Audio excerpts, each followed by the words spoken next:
Welcome to Everyday Tarot, your daily dive into the divine wisdom of the tarot. I'm your host, Camille A. Saunders, healer, tarot extraordinaire, and your local witch next door. And today I'm talking all about the Queen of Wands. Whether you're a seasoned tarot reader or just starting to explore, this podcast offers daily insights, intuitive messages, and practical advice drawn from the cards. Each episode is designed to help you connect with your inner wisdom, find clarity in your decisions, and tap into the energy of the universe. Tune in every day, Monday through Friday, for fresh perspectives and empowering guidance from the tarot as interpreted by me. The best way to support the podcast right now is to listen daily, rate, review, and to follow or subscribe in your chosen podcast app. If you're loving the podcast and want to connect with me further, check out my Patreon. I'm recording a question and answer episode just for you, so go to my Patreon and comment with any questions you have for me, things related to the podcast or tarot in general. If you're local to the greater Puget Sound area, I'd love to see you at my next Let's Talk Tarot meetup group event. If you'd like to be the first to hear about upcoming events, presentations, musings, and info and photos of my day-to-day life, you can sign up for my weekly newsletter. When you do so, you'll also get my free PDF with the 2025 5-card tarot spread I created just for you at the beginning of this year when you sign up. If you don't already know, I'm a sex and relationships therapist, seeing clients virtually all over Washington State. I love working with queer, poly, and witchy clients who might be struggling with anxiety, chronic pain and illness, communication issues, self-advocacy, and sex. You can go ahead and book a free 20-minute consultation with me to see if we're a good fit to work together. You can find the links for any of these offers in the show notes or on my website, CamilleSaunders.com/everydaytarot, in addition to the images of the cards I pull in each episode. So we are into season 6 right now, getting close to the end, where I'm talking all about the Suit of Wands. If you haven't listened to my other seasons yet, you can go ahead and check those out. I've talked tarot basics, I went through all the major arcana, talked about tarot and pop culture, 13 common tarot spreads, and more. So like I said, we're in season 6 now, where I'm talking all about the Suit of Wands. If you want to hear a detailed episode dedicated to the overview of the Suit of Wands, you can check out season 3, episode 10. And today I'm talking all about the Queen of Wands. So images or symbols related to this card are like regal or royalty, crowns, grace, confidence, and actually also black cats. So pictures from decks that I'm talking about today are always on my website, CamilleASaunders.com/everydaytarot if you want to take a look. So today I'm utilizing the Sacerdotito Tarot deck by Stasia Burrington, the Lila and Olive Ophidia Rosa Tarot deck, and the Desert Illuminations Tarot deck by Lindsay D. Williams as my cards I'm taking a look at, all of the Queen of Wands. All right, and as I look at these cards, so the Sacerdotito Tarot deck has a woman with a sort of halo around her head. She has a infinity sign, or perhaps a broken infinity sign, tattooed on her on her forearm. She's holding a branch, or a wand in her hand, and she's also cuddling a adorable black cat. In the Lila and Olive Ophidia Rosa Tarot deck, the Queen of Wands is a very symmetrical card. It depicts a butterfly, some crystals in the middle that are all very horizontally or vertically aligned. It looks like dark leaves, they're colored black, and then also some flowers at the bottom that sort of look to me like poppies. And then in the Desert Illuminations Tarot deck by Lindsay D. Williams, there's a black woman depicted. She's wearing turquoise eyeshadow and wearing a lot of color and decoration on her outfit. So in this deck, they use chilies instead of wands. So she almost has a necklace or bow tie of a grouping of dried chilies, and then she's wearing a crown with 4 points on it. And also, I think in the Lila and Olive deck, there's 4 crystals depicted, maybe 5. 4 of them have color in the same way that it does in the Desert Illuminations deck. Yeah, so when we get into one of my favorite books, The Library of Esoterica, Tarot book by Taschen, has beautiful pictures of a lot of different decks, depictions of the major arcana cards, and then it also has some for each suit. So in that book, they talk about that the Queen of Wands is all about independence and leadership. The Queen of Wands demands we be undaunted by challenge and to embrace success while adhering to our principles and beliefs. So let's take a look at some of my other books that I like to reference regarding these cards. So in the Tarot and Astrology book by Karine Kenner, it talks about that the Queen of Wands is affiliated with Aries, the leadership and initiative of cardinal fire. The four queens are all examples of ideal women. Each one combines the element of water with the corresponding element of her own suit. So in that respect, the Queen of Wands personifies the steamy combination of water with fire, energy, passion, and the heat of the Wands cards. She's seductive, simmering, and surprisingly strong. Queens, of course, are rulers, but traditionally their rulership is based on the feminine principles of safeguarding and nurturing their realms. Like all of the tarot's queens, the Queen of Wands is a mature woman, gracious and wise in the ways of the world. As an elemental creature, she embodies all the fire and passion of the wands. She has energy to burn. She's mesmerizing like a glowing campfire. She is sinewy and strong, willful and dynamic, confident and self-assured. Like fire itself, she's spontaneous and hard to contain. The Queen of Wands also represents the cardinal fire sign of Aries. She's a natural leader who initiates change. She's impulsive, impatient, and impetuous. She's brave, bold, and downright brazen. Like her major arcana counterpart, the Emperor, she has a warrior spirit. She's courageous and competitive, driven and direct. She moves quickly. In fact, she often embodies many of the attributes we think of as masculine. She takes direct, aggressive action, and she asserts herself in sudden, energetic outbursts. The Queen of Wands rules the third decan of Pisces and the first and second decans of Aries. In the natural horoscope, her primary domain is the first house of self-identity and self-expression. Very interesting. So I did want to look at in the Lila and Olive Apita Rosa Tarot deck. It has a short description of what they say about each card. So I was going to look up the Queen of Wands in that one. And it says, every phase of natural beauty from the ground to the sky gave us no need for others to take root and fly. I'm going to say it again. Every phase of natural beauty from the ground to the sky gave us no need for others to take root and fly. I find this deck a little obscure in its in what it says about the cards. So I am going to look at some of my other in the Sacerdoteo Tarot deck and the Desert Illuminations one to get a little more info on how they view the Queen of Wands. So in the Sacerdoteo Tarot deck, she talks about that the Queen of Wands is independent, strong, charismatic, and positive.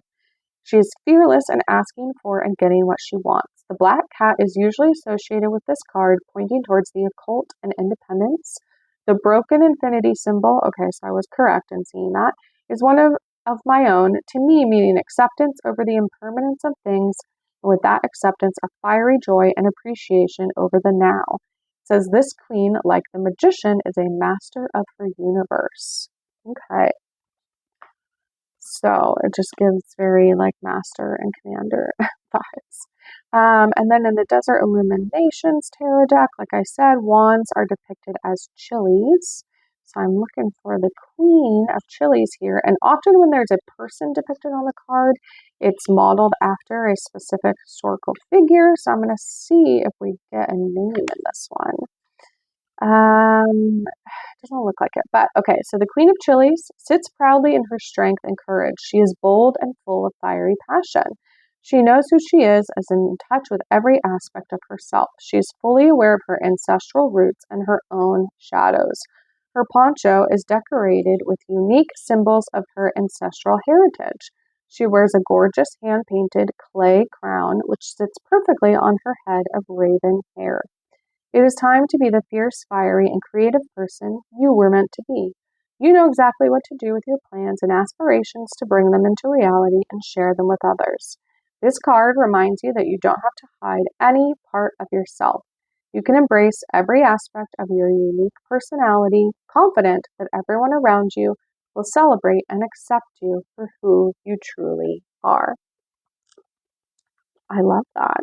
So, in the Fearless Tarot book by Elliot Adam, they talk about the Queen of Wands as shining brightly without apology. So, again, similar. The Queen of Wands is an archetype of what we all want to be: strong, self-confident, charismatic, and self-assured of our worth. Wands in the tarot symbolize growth, and this shows us that the Queen of Wands was not always so self-confident.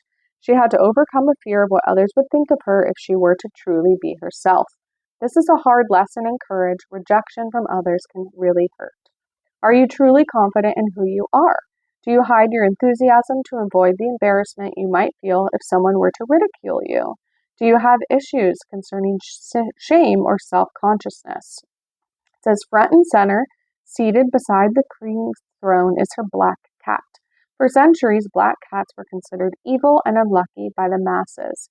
People who owned black cats were also persecuted as witches. The Queen of Wands loves black cats. She loves them so much that she puts her favorite black cat in the spotlight and on her card. It's as if she's saying to the world, I don't care what the peasants with pitchforks think of me. I love black cats. The Queen of Wands encourages you to stop fearing what other people will say or think about you. Stop hiding your light. Have courage and be who you are. The lions on the Queen's throne, which are often depicted in the Rider-Waite-Smith tarot traditional depiction, it, like I said, has lions, and they symbolize courage and majesty.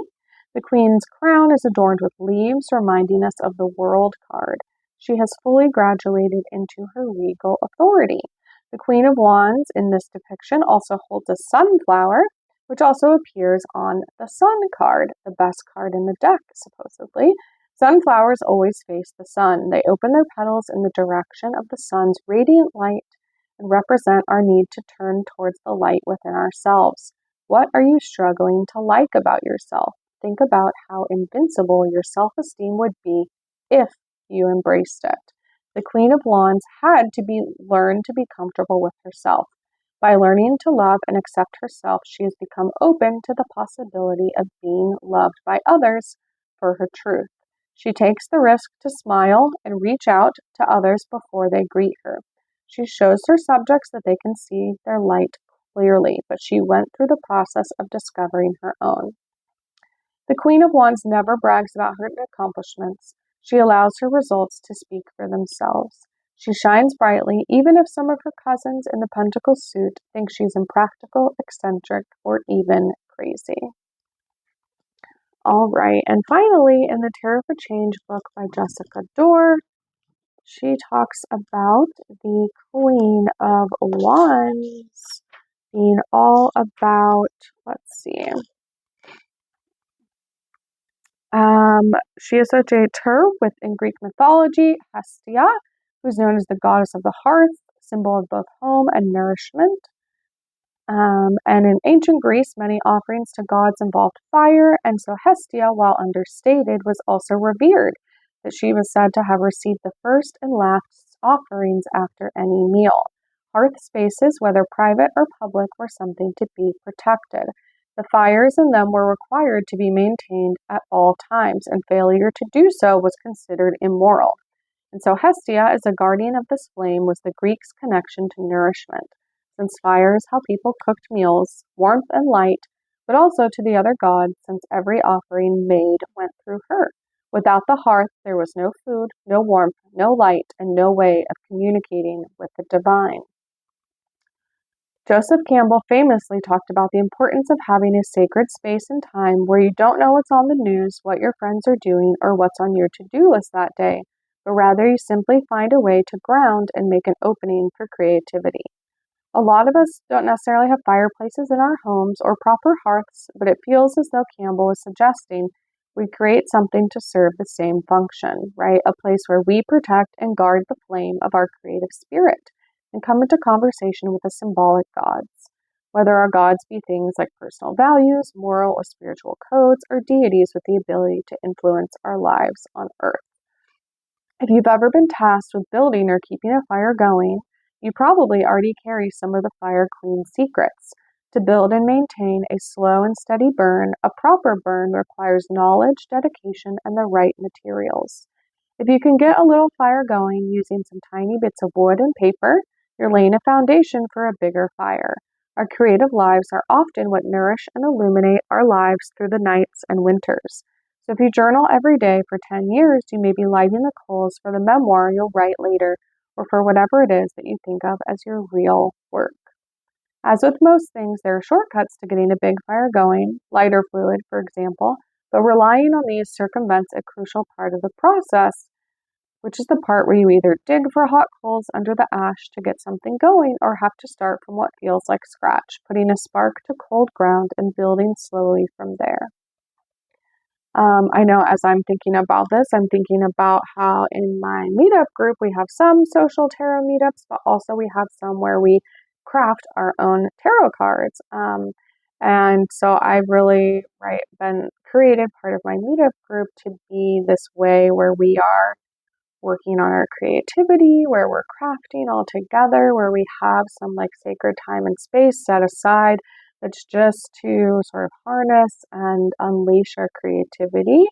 Um, and so I do try to hold those somewhat regularly. I think this is my fourth or fifth one I've done in the last maybe 8 months. And I'm actually recording this on April 14th, which is the day of my crafting event, or the most recent one. So I'm heading to that this evening, and I'm very excited to sort of channel my Queen of Wands energy into our crafting this evening. And maybe I'll even talk about the Queen of Wands a bit while I'm there.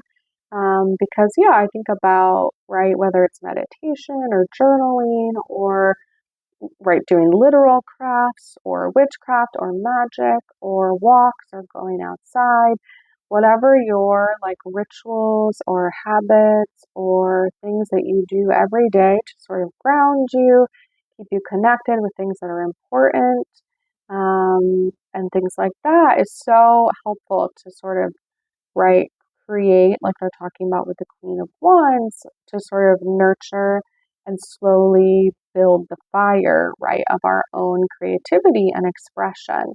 And that if we're not stoking that fire regularly, I know Julia Cameron talks about this in The Artist's Way of like, right, acting like you're an artist already before you feel like you're selling art or anything like that. Like taking yourself on inspirational like art dates where you're going out in the world and going to art museums or going into gardens or other places or even coffee shops and getting inspiration and sort of infusing our lives with creativity in a way that a lot of us have been taught is unacceptable or not a real job, or oh, you're never going to make money that way. Or even just that it's like silly and not a meaningful part of our lives. I definitely love like coloring. I love like being creative with it and using different things. Often if I'm having to, I will take trainings online or stuff like that where I have to sort of sit still and pay attention for a very long time, like 6 or 8 hours in one day.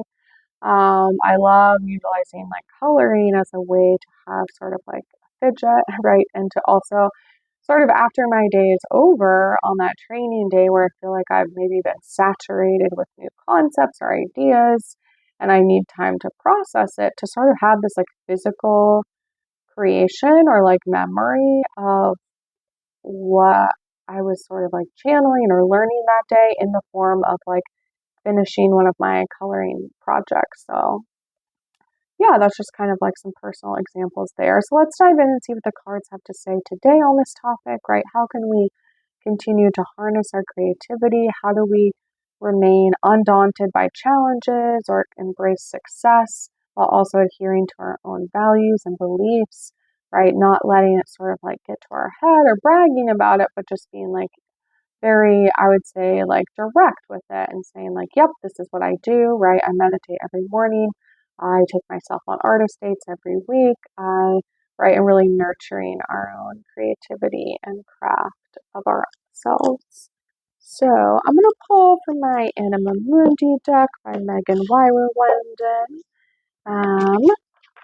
and take a look at that. So what can we learn today about creativity, maintaining our curiosity and interest, right? If you listen to last episode with the Knight of Wands, more about adventure and journey and, right, risk taking. The Queen of Wands, right, settles in a little more conclusively, confidently, and sort of has no apologies for who she is.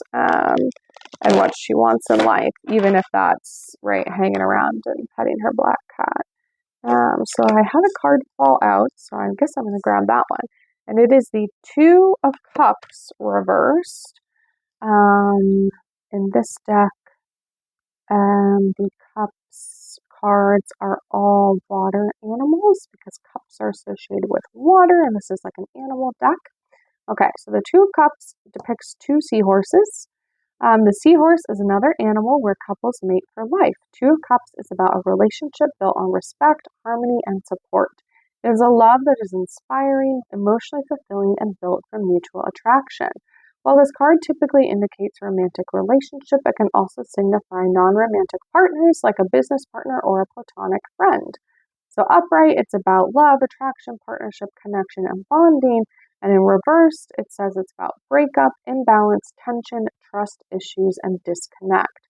And I do think that sort of like tension, trust issues, disconnect, imbalance are sort of like what happens when we're not maybe cultivating our creativity, or right when we sort of let the mundane things or the monotony of life kind of get to us and not making time for daily walks, or right, like taking time to enjoy and drink your coffee instead of just sort of chugging it before you log into work. So I think this card, right, is sort of cautioning us against like, okay, what's going to happen if you're not sort of honing or creating space for your creativity is that you're going to feel imbalanced, right? There might be some trust issues or tension, or you might just be feeling really disconnected and kind of like in a lower state emotionally, mentally, and feel like, oh, I don't have any good ideas at work, or oh, I don't really have any ideas about where I want to travel next. Like, what do I do?